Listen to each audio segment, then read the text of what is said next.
कहते हैं कि इस गांव की मिट्टी में सिर्फ पानी नहीं, कुछ और भी बहता है, कुछ ऐसा जिसे आंखों से नहीं, डर से महसूस किया जाता है। सदियों पहले यहाँ एक श्राप उतरा था, जब बारिश कोई आम बारिश बनकर नहीं बल्कि बलिदान बनकर आई थी। होता है जब बादल गरजते हैं तो समझ लो कि वो भूख फिर से जाग चुकी है। गांव वाले भूल चुके हैं कि उन्होंने किसे जगाया था, लेकिन वो नहीं भूली। आखिरकार वो रात आ ही गई। बरसों का इंतजार खत्म हुआ। अब यक्षिनी अपनी भूख मिटाएगी। क्योंकि कुछ कहानियां खत्म नहीं होती, वो बस इंतजार करती हैं अगले शिकार का, अगले खून का। और इस बार भी बारिश आई है, लेकिन इस बार जो लौटेगा वो इंसान नहीं होगा।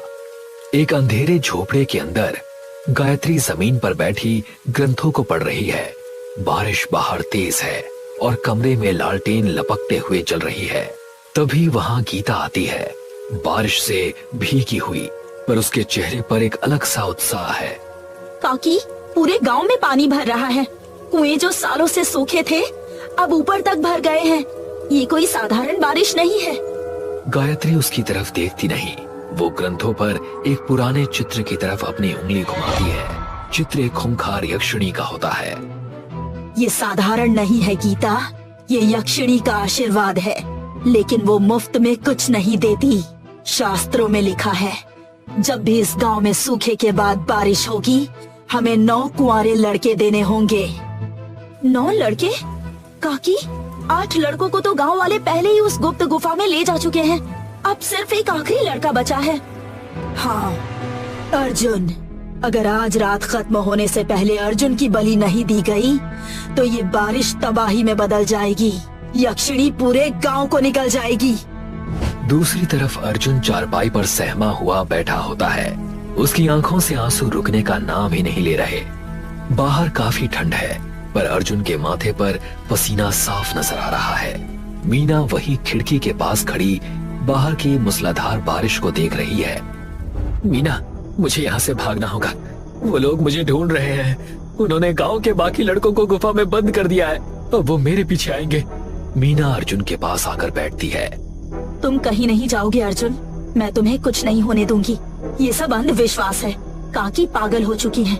बारिश का किसी यक्षिणी से क्या लेना देना। तुम नहीं जानती मीना, मैंने अपनी आंखों से देखा है।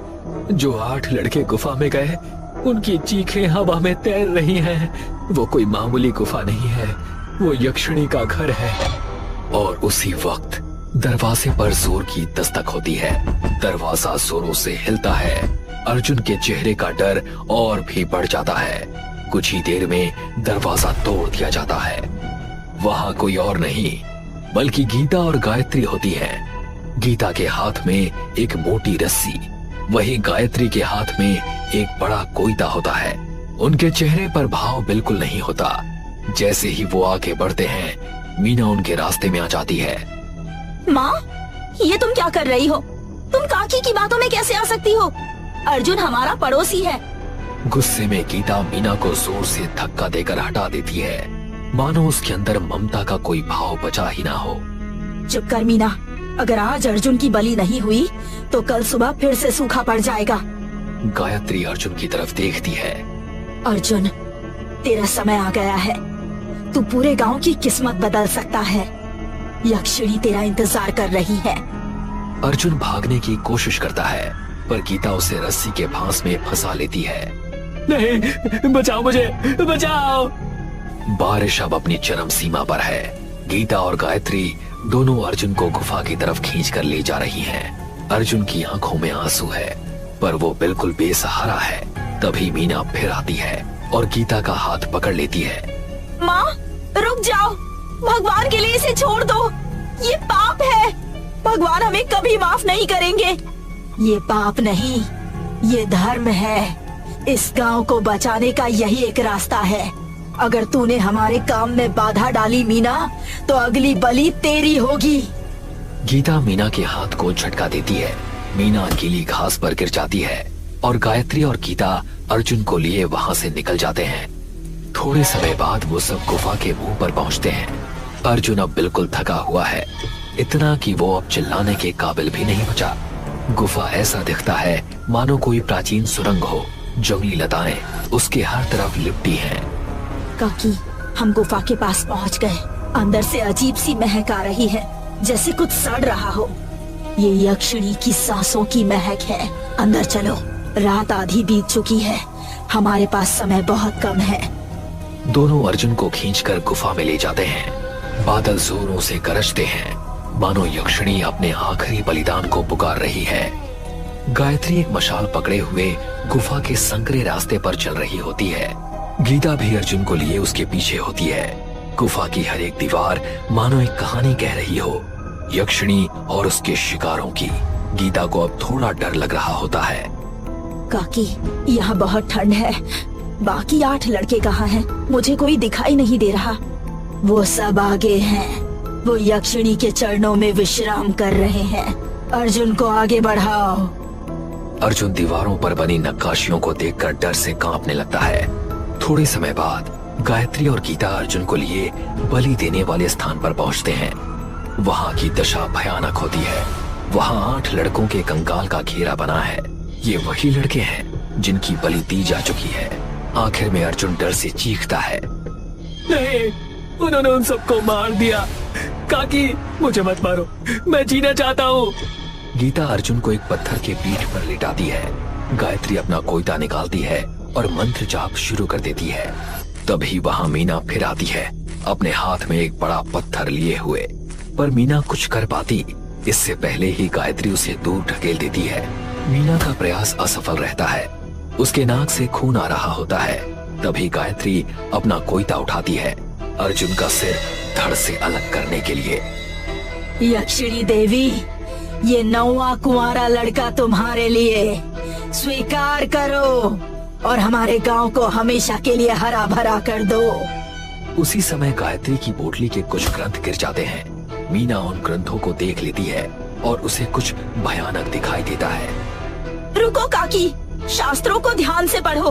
वहाँ क्या लिखा है? यक्षिणी को 9 कुंवारे लड़के नहीं चाहिए। गायत्री के हाथ अर्जुन की गर्दन से 1 इंच दूर रुक जाते हैं। वो मीना की तरफ गुस्से में देखती है। तो क्या बकवास कर रही है? मैं बचपन से इस ग्रंथ को पढ़ रही हूँ। तुमने आखिरी पन्ना कभी पूरा नहीं पढ़ा काकी। यक्षिणी सूखे का कारण नहीं है। यक्षिणी पानी का रूप है और उसे बलि पुरुषों की नहीं, उसे बलि उन लोगों की चाहिए जो दूसरों का खून बहाते हैं।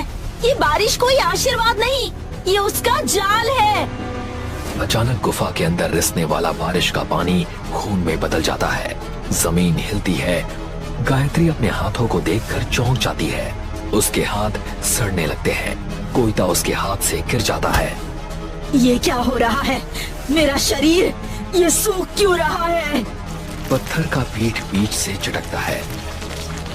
उसके अंदर से यक्षिणी का भयावह रूप बाहर आता है।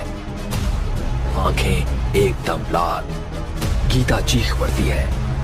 वो अपनी जान बचाने के लिए बाहर की तरफ भागती है, पर वो उस दरार में खींची चली जाती है। नहीं, मैंने कुछ नहीं किया। नहीं।